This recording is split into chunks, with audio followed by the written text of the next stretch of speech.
In the previous days, Sayadaw spoke about the theory from the texts about the objects to be observed.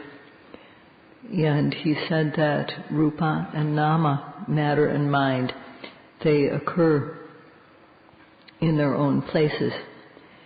He explained by using the names, the base element, the striker element, and the spark element.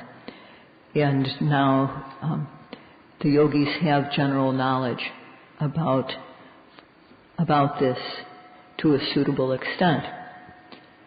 Everything that happens in us is to be observed.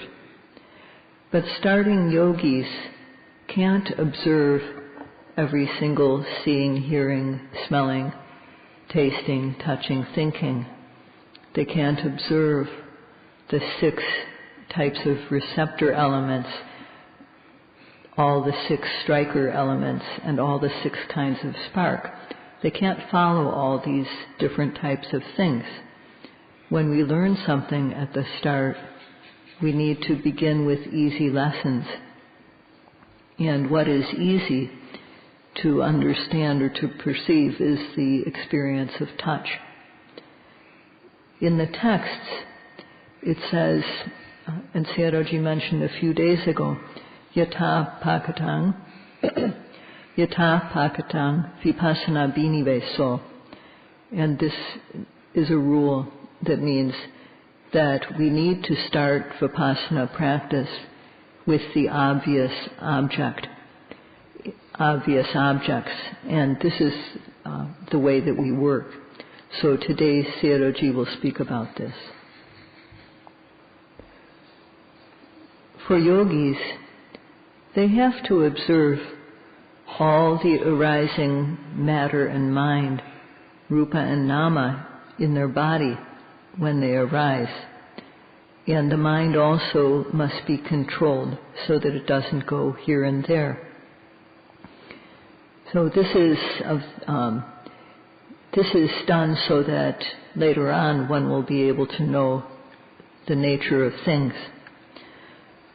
Although everything is to be observed, among mind and matter, nama and rupa, matter is more obvious, and so we give priority to observing matter or rupa. And among the different types of rupa, there are the 4 great elements of Paṭavī, Tejo, Vayo, and Apo. And there are also those types of matter which occur depending upon the 4 great elements. And of these 2 classes, the Mahabhuta, or the 4 great elements, and the dependent forms of matter, these 4 great elements are the easier to observe. So we give priority to those. And among those 4, the element of air, Vayo, is what is easiest to observe. So we give priority to this. And doing this is in accordance with the principle, Yatha pakatang Vipassana biniveso, which is to start Vipassana practice with the obvious objects. Therefore, today Sayadaw is going to start with speaking about the rising and the falling. In the text about Satipatthana, it starts with observation of the breathing in and breathing out, Anapana sati. But in the outline, in the general outline called the Odesa of the content of the Satipatthana Sutta, the first thing that is explained is Kaya or Rupa. And within the subheadings, there's Anapana sati and also the 32 parts of the body. And these are jhanic practices, samatha jhana. Here the yogis are not doing samatha exclusively. They're doing vipassana, and in connection with vipassana, samatha is also present. we are observing so that we can see the objects which are really there as they are. So yogis should understand this in advance, that this is the type of practice that we do. Vipassana can be done from a base of samatha, but Mahasi Sayadaw taught by explaining that the tangible air element that is perceived in our abdomen due to the breathing is easy to see.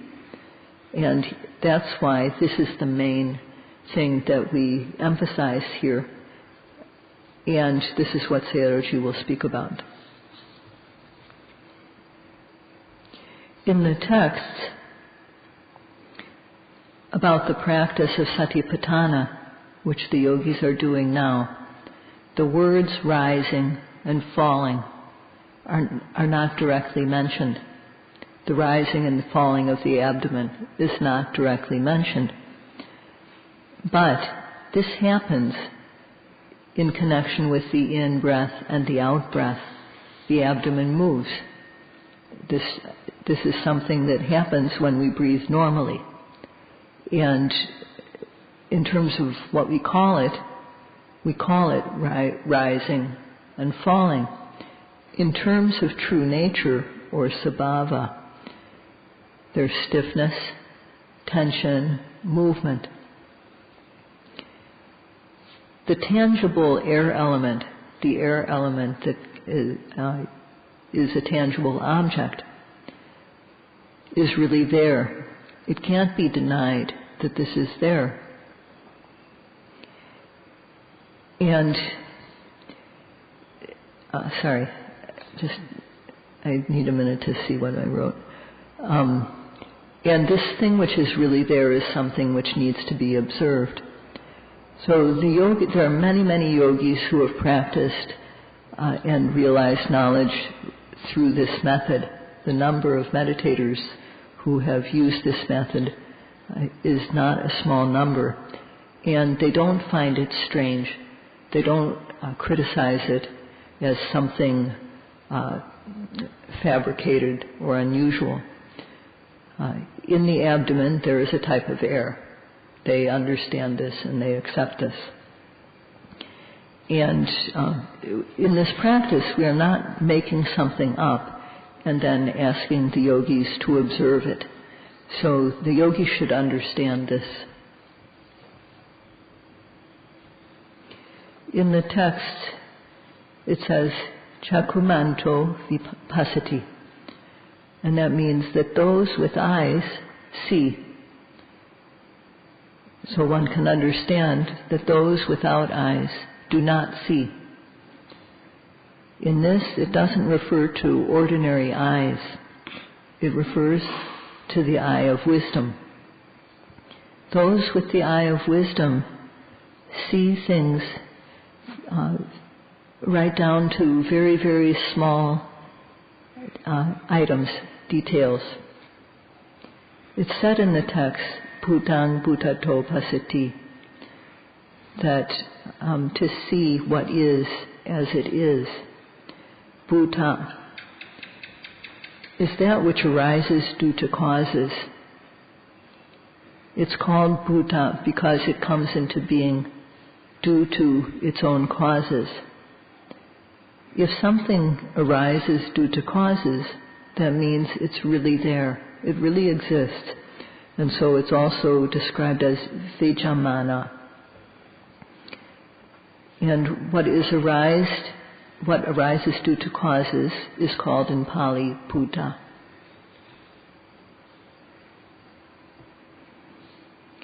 So it is said that Bhuta occurs due to causes. So beings with lungs need to breathe. They have to breathe or else they'll die. If one doesn't die, one certainly won't feel good without breathing. So one has to breathe in. And when the breath comes into the body, the abdomen expands. It becomes tense or stiff or tight. And when we breathe out, the air goes out and the abdomen collapses. So when the first is an example of air that feels stiff, and the second is an example of air that is relaxed. These are both forms of the air element. And this happens due to breathing in and breathing out. As far as the falling goes, it happens due to the breathing out. Breathing in occurs due to a series of intentions to breathe in. Breathing out occurs due to a series of intentions to breathe out. So the root cause of the abdomen rising and falling is that there is this intention to breathe in and to breathe out. But the immediate cause for the abdomen to rise and to fall is the air coming in and the air going out again. So the yogis must understand this first of all. There's a series of intentions to breathe in, and the breath comes in, the abdomen rises. A series of intentions to breathe out, the air goes out, and the abdomen falls. So this basically, the rising in the abdomen does not occur without a cause. It occurs to a cause. This root cause of it is the intention to breathe in and out. So, as Sayadaw said, yatasakang pachiyehi jatata. What is called Buddha in Pali is something that occurs due to its own cause. And something that occurs due to causes can be observed directly by us. Therefore, the word is used vijamana. It's something that is really there to be known. It is not there. And this is what Buddha is. The Buddha used the word Bhuta for that which occurs due to causes and really is there. So not only the rising and the falling, there's also hardness, softness, liquidity, flowing, solidity, hot, cold, lightness. And these are things which are really there. These are types of matter. So this air element also, the tangible air element, is also this is a true type of matter. It is, not only is it ultimate reality, but it is a real physical form. So ultimate reality, paramata, things that are really there, are what should be observed. So this is another thing that the yogis must understand. What occurs and is what we should look at in order to see and know. So in the phrase Bhutang Bhutato Pasati, how we should observe in order to see is Bhutato. We should see, we should look at things as they are, Bhutato, as it is. That means the rising should be observed as rising, falling as falling, hardness as hardness, softness as softness, heat as heat, cold as cold, bending as bending, stretching as stretching, lifting as lifting, moving as moving, placing as placing. Things should be observed as they are. If what occurs is one thing and what we label it is another, that won't be right. We should observe rising as rising, falling as falling. So this word bhutato shows in brief how to observe. First of all, we need to make the mind still. So among the 4 postures that the body can be in, there are 4 major postures. standing, walking, standing, sitting, lying down. And among these four, the quietest of these, the most quiet, is sitting. So we use the posture of sitting. We put our body in the sitting posture in order to make the mind quiet. As now, when we come to a place for making the mind quiet, if we come to a place for practice, if we're a yogi, we should sit in that place where we find ourselves. And the Buddha gave the instruction, palankang abojitva. That means to sit cross-legged, not in a tight manner, but to make the legs crossed so that they form a firm base for one to sit on. And this applies to female yogis as well as men.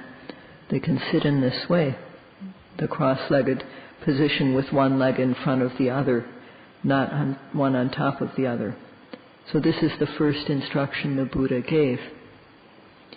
The second instruction the Buddha gave is ujjong kayang paṇḍitā. That means to put the body upright. Well, when we're sitting, we've already bent the legs, so this statement doesn't refer to putting the legs straight. It means to put the upper body up straight. From the base of the spine all the way up to the top of the head, the body should be at 90 degrees to the floor. Not leaning from side to side, not bent over. It should be up straight, with the spine straight. The benefit of keeping our spine straight is that the bones of the spine are all meeting each other evenly. If the bones of the spine are not in place properly, if they're crooked, if one and another don't meet properly because the back isn't being held up straight, then this will cause pain very quickly. And sometimes, if we keep on doing this again and again, make a habit of keeping the spine bent, then eventually it won't be possible to straighten up. So each bone of the spine should be resting properly on the one below it. So the Buddha explained that this is the way to sit. And leaning so that one is leaning forward and then supporting oneself with one's hands. This is, again, a posture for lazy people, and this is to be completely avoided by the yogis. One can put one's hands in a way that's suitable for oneself, but one shouldn't keep on moving one's hands around, switching their position time and again. They should be still, calm. So first of all, to put one's legs in a cross-legged position, palankang abojitva. Ujjong kayang paṇḍitā, put the back up straight, and then put the attention, put the mind to where the object arises. Padimukhang setting upatipitava. That means to put our attention, here we put our attention on the abdomen, the place where the rising and the falling occurs due to the air going in and out. So we put our mind there first. When we have the occasion to greet an important visitor, then we go to where that person is approaching. And we look for the person, and when we see him or her, we greet them. So just like we go to where the visitor is coming, in order to greet the visitor, we also have to turn our face towards the visitor. So we put our attention on the abdomen, where it arises. So when we breathe in normally, then the abdomen rises, And the mind is there because of placing the attention on the abdomen, just like being ready to greet an important visitor. When you put your attention on the abdomen and breathe normally, the abdomen rises and you see it. You're face to face with that. And when the falling arises, also you're ready there to greet the important visitor, to be face to face with the falling of the abdomen. When greeting an important visitor, it's important to be face to face. So we turn our face in the direction where the visitor is coming, and we'll see the person for sure. So we put our attention on the abdomen, and when the abdomen rises, we see it. We put the attention on the abdomen, and when it falls, we see the falling. And we use a label. When the abdomen rises, label it as rising. When the abdomen falls, label it as falling. If you can't manage to observe it by making the label silently, it's okay to say it aloud very quietly a few times to help you pay attention better. When we greet an important visitor, we come face to face with the visitor. And when the mind and the rising are face to face, then we use a name. We label it. And the same with the falling. When the mind and the falling are falling of the abdomen are face to face, we label it. We say the name, rising or falling. If we don't use these labels, in time, they all look the same. So it's important to use these labels because they help us to see things more distinctly. The abdomen rises in connection with the breathing in. And as long as the breath continues to come in, the abdomen will continue to rise. But when the breath stops coming in, then the rising movement of the abdomen comes to a stop. So we need to stay with this rising movement from the very beginning until the very end of it. We need to watch closely with the mind. And the same with the falling. We should watch the falling movement from the very beginning of the movement until the very end, staying closely with it, with the mind. In order to get the mind to stick to the abdomen at the moment of the rising and at the moment of the falling, we need ardent energy, atapa virya. And we also need the factor of aiming. These two factors are very important for the starting yogi. As soon as the abdomen rises, we need to push the mind to make it get to the object, and we also need to aim the mind. As soon as the abdomen falls, we need to make the effort to observe it. We need to push the mind to the object, and we also need to aim the mind. So every second of the time, these two factors of aiming and effort should be present. It's very important. Application of energy, mental energy, is so that laziness and carelessness will not arise. They don't arise when we apply energy because mental energy takes its place and one is instead alert and active. Because of proper aiming, then the mind doesn't go to thoughts of sense pleasures. There's no kama vitaka, wanting to see good things, hear good things, smell good things, and so on. And there's no wanting to harm others. These bad objectives are prevented by having our aim. They won't occur.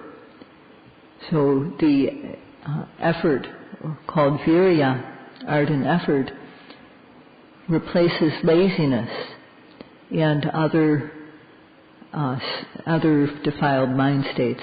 And aiming is the factor that keeps the mind from slipping off the object and going to thoughts of sense pleasures, kama vitaka, or else thoughts of harming, vyabhara vitaka.